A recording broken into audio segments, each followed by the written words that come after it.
Donc, je propose une astrologie pour les leaders.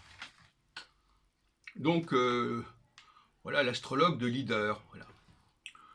L'astrologue de leader, de futur leader, je lui propose un outil de travail qui est le retour de Saturne sur la position natale. Donc, vers les 28 ans, après 56, 57 ans, etc. Et c'est comme ça qu'il faut conduire sa carrière, en fait. Il faut s'attendre à un premier boom à la fin de la trentaine et une relance à la fin de la cinquantaine. Éventuellement, un troisième temps à l'approche des 90 ans. Alors, j'ai expliqué les raisons théoriques de cela tout à l'heure dans une première vidéo. C'est une façon de relancer l'astrologie, mais elle se fait par opposition à l'astrologie mondiale, en fait. C'est-à-dire que je liquide l'astrologie mondiale. Parce que tout simplement, les leaders sont des gens qui ont un impact mondial, éventuellement. Donc, la vie des leaders, c'est aussi la vie de toute une société. Donc, il n'y a pas de raison d'opposer ça. Donc, cette astrologie-là, elle est à mi-chemin entre l'astrologie mondiale et l'astrologie natale, parce qu'elle ne prend pas du tout en compte tout le thème natal, bien entendu, puisqu'on est en train uniquement de parler des retours de Saturne. C'est le triomphe de l'astrologie des transits, si on peut dire.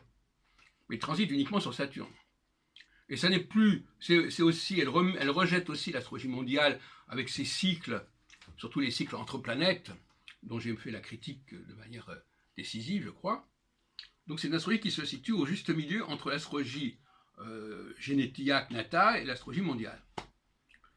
Parce que d'une part, elle travaille sur des personnes qui ont un impact social important, et deuxièmement, parce qu'elle travaille sur les transits qui sont quand même de l'astrologie mondiale, hein, et qui reviennent, etc. Mais la différence, c'est qu'il n'y a pas, dont l'autre jour j'avais proposé par exemple un cycle 1929, 1959, 1989, 2019. Bon, franchement, c'est une curiosité, mais je ne bâtirai pas l'astrologie du XXIe siècle là-dessus, hein, très clairement.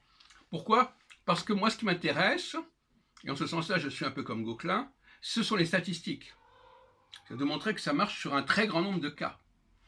Et ce n'est pas une réussite sur 3 cycles ou trois périodes qui se succèdent qui vont faire avancer l'astrologie. Hein, comme le cycle Saturne-Neptune, 1917, 1953, 1989, etc. Non, c'est du pipeau. Hein. Il faut quelque chose de beaucoup plus massif.